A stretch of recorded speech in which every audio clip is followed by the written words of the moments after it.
Welcome to Awesome Code. Please subscribe to my channel. In this video, we will learn how to reverse a list in Python. We can make use of the reverse function. So first we are going to create our list, and this will be my list. Set some values.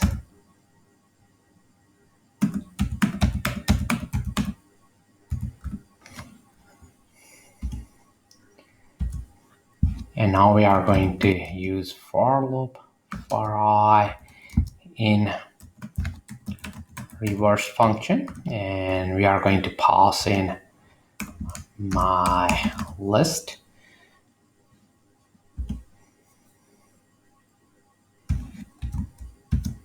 And then we are going to print the element of our list by using a print function.